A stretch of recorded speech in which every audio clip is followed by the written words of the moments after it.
Hi guys, my name is Garth Ward and I'm the owner of Park Place. I made a video for you guys to go through a buyer's consultation, and I walked you through step by step how to do it and what to say and how to coach your clients in this competitive market. If you're a new agent or an agent that's losing a lot of transactions, watch the video.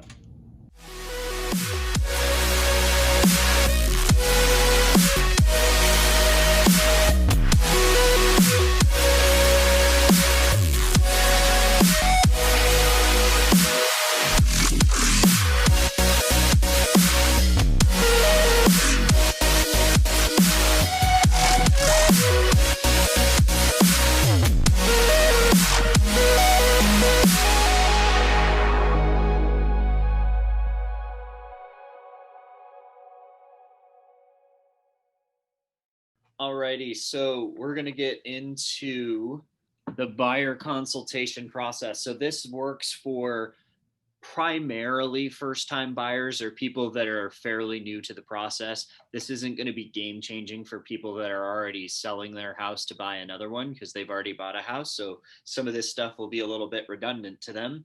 But walking through, let's just say, a first-time buyer or a new buyer to the process, this is going to go through the process of what gets done, how it gets done, and what working with you could be like. So let's hop right in.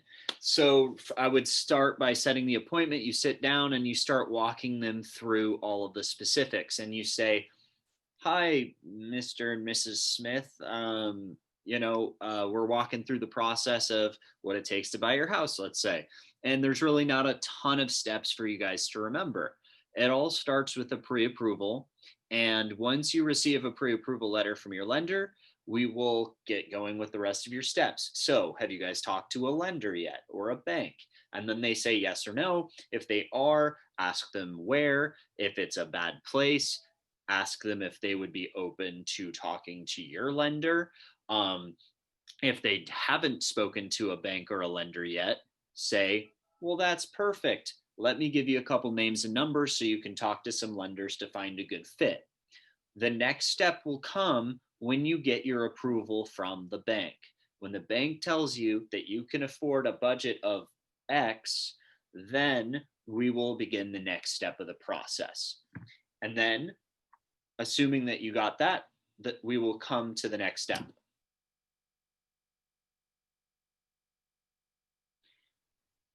And so what would happen is they come in with a pre-approval letter. And what we're going to do is we're going to have a second meeting where we actually sit down, define every piece of your criteria with the Northwest MLS pulled up right in front of both of us. And we're going to walk through and filter out every single home that works and doesn't work for you guys, whether it's based on your criteria or based on the kitchen you don't like or the floor plan you didn't like or that yard that looked funny. We're going to take the thousands of data points, and in this case, because the market's so hot, the hundreds of data points, turn it into about 20 based off criteria alone. We're going to look at all of those 20 and scrub them for ones that you just wouldn't buy, even though they fit your criteria. Maybe you don't like the face of the house, maybe you don't like the area, whatever. And we're going to scrub it to about 10. Then we're going to scrub it again from the 10 to see if you can get rid of some because you know that you like others more than that. And then when we're somewhere around that 5 to 10 range, we want to look at every single thing on that list because we've already pre-scrubbed all of the things based on your criteria and personal preferences. And at that point, we will start touring every single one of those homes. We tour all of those homes and we create and establish a saved search in the meantime for all of the criteria that we've now established. Now, if for some reason the homes that we find today aren't the right match, all we have to do is know the second that a new home pops up on the market and go take a look at it.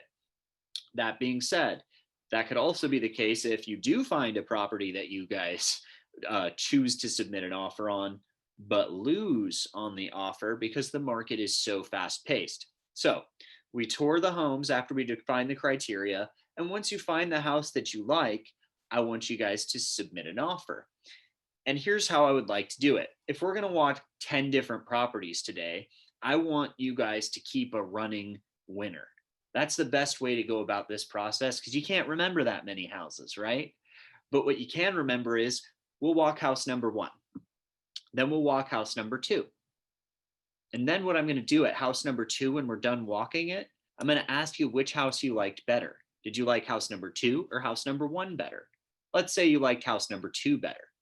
Now, I'm going to say house number 2 is our current winner. We walk house number 3. At the end of walking house number 3, did you like house number 3 or house number 2 better? And then if you say, let's say you still like house number 2. Great. We walk house number 4. At the end of that, I ask you, do you like number 4 better or do you still like number 2 better?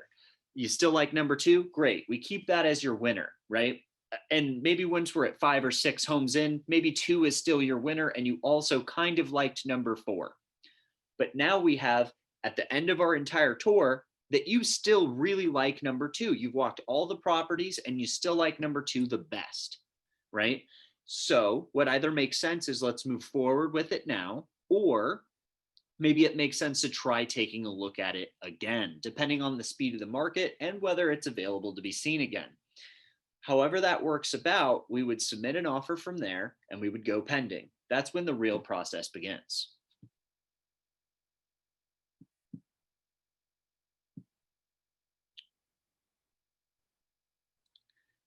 The next step, the first step really, once we go pending, is for you guys to submit some earnest money to the escrow company.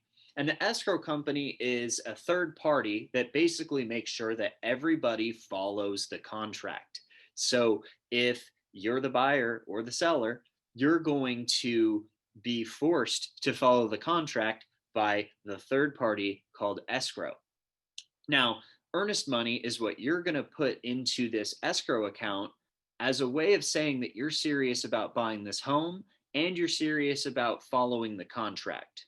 You will be able to allocate this earnest money towards all of the fees associated with buying your property, but it's going to be there for the seller to retain if for some reason you break your side of the contract. If we don't break our contract, you will keep your earnest money.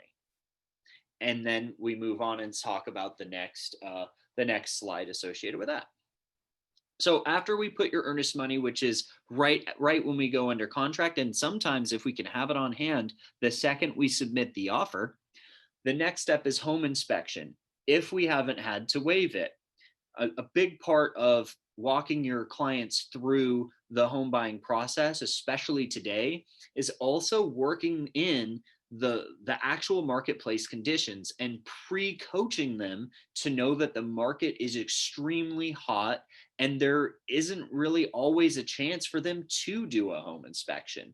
But assuming the market slows down a little bit, we would have more home inspections and you would talk to them about what a home inspection does.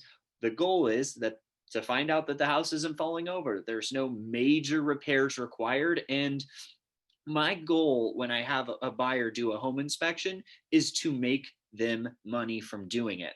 If you do a home inspection on a typical house, it's going to range you $300 to $500. If it's a little bigger or it's waterfront or it's massive or they're doing pest inspections, mold inspections, secondary inspections, it will go up from there.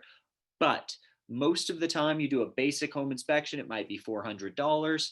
And what I want to do is find with you, the buyer, what could possibly have gone wrong that makes us more than the $500? Is it a credit that we found because we found 30 different small things and it doesn't make sense to ask for all of them?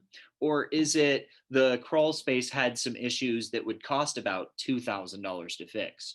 Or is it that that there's a moisture problem up in the roof and they need to vent that out and that would have cost about $1,200? And so that made us our money, right? So however we go about it, our goal is to do something with it. Again, putting a sidebar on there that if it's an extremely hot market, we might not want to ask for much, if anything. If we do have a home inspection, it's probably for exploratory and information purposes only, because if we do ask for something, they can find another buyer that won't in today's market. So it's pre-coaching and walking them through the next step, home inspection. Now, another thing that they're going to want to be aware of, and you probably should have talked to your lender about this already, but I want to make sure that you're aware of what down payments are, the wide varieties of what they can, and the different forms that they can come in, from federally backed loans to conventional loans to hard money loans, depending on what type of transaction you're working with your client on. And you want to walk them through what those potential options are before you even, because you're going to loop in a lender, but you want to touch base on a down payment. What is that? How does that work? Are you going to be able to be on first time home buyer assistance? Can you get a grant for that? Are you going to pay 20% down? Are you going to pay cash? What's the plan? And this is when you would have a little back and forth with the client about what down payments are, how much they can expect them to be, and that they don't have to have 20%.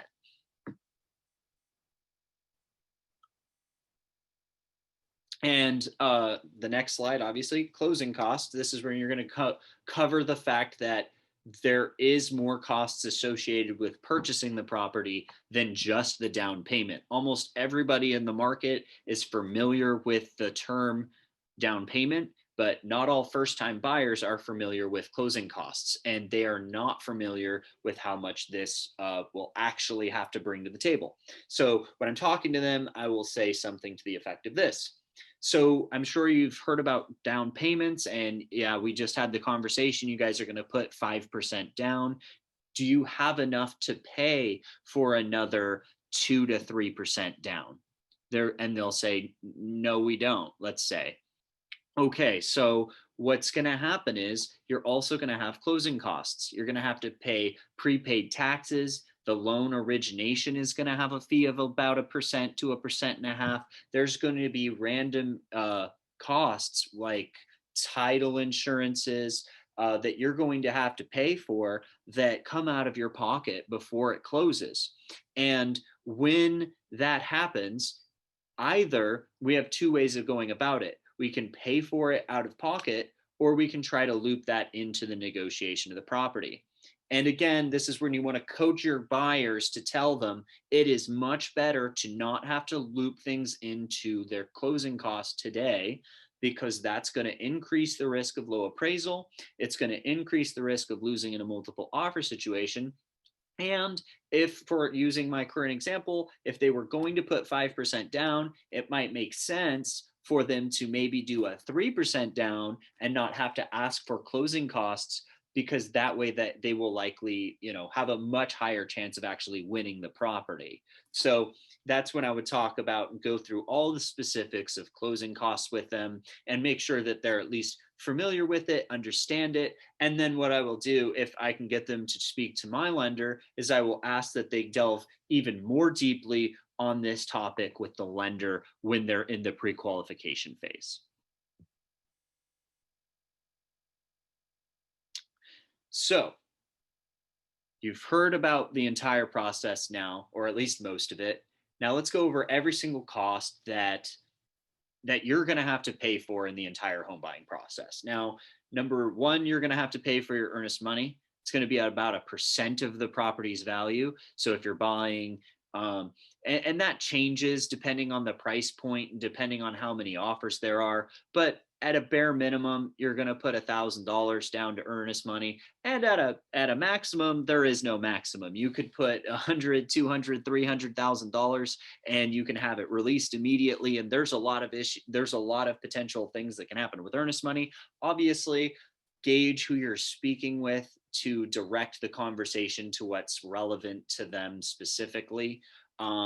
And then we have our home inspection. That's going to range anywhere from $300 to $500. Again, gauge the conversation. If you're talking to a brand new buyer and they're buying at a starter home price point, yes, say $300 to $500. If you're talking to somebody that's buying a waterfront estate and it's and it's 8,000 square feet, don't quote them that range. It's probably closer to $1,000 for a property like that. So make sure that you're talking to your audience the right way. Down payments. talk to your audience the right way on how much that's actually going to cost them. And then closing costs, again, talk to them the right way on how much that's going to cost them. A lot of closing costs are pre-fixed costs. So if you're buying a property at 450,000, your closing costs are going to be 2.7, 2.8%. But if you're buying a property at 650,000, they're going to be closer to 1.8, 1.9%. If you're at, right? So if depending on the property's price value, the closing cost will change. So take all that into consideration before you have the meeting with your client to walk them through all the home buying costs so that you know that you're giving them accurate information for their price budgets. And then we talk about our cost. And most of the time, that's completely free to them. And the seller pays the broker at closing. So now, some of the specific tools and lead platforms that we have and are attached to, and if you choose to be attached to, sometimes offer rebates. If this client came to you through a rebate, I would take this specific template and customize it to whatever type of rebate you were offering, and not just say free to you. Not only is it free, you get a X% rebate or a X dollar rebate from working with me. Congratulations. That's my gift to you to help you with closing costs or whatever. I don't know, however you want to say it, but you can also use this as a template and customize it to your own. Now, Rena, yes, you can use the financial tool in Matrix for that, for all the closing costs and everything associated with it. And it is pretty accurate for a good baseline metrics for the buyer.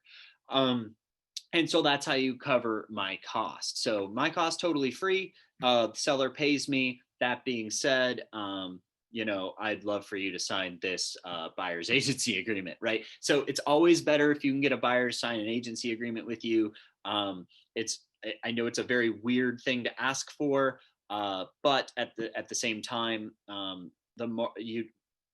down the line, the market might move in a direction that requires it. A lot of other markets across the country are in an environment that require it to get a commission. So I think our market's headed in that direction. We're not there yet, but I think, give it a year or two, we're going to be there. So anyway, but right now our cost is free, and, buyer's agency agreements are not required, but something that you might want to consider having your clients sign.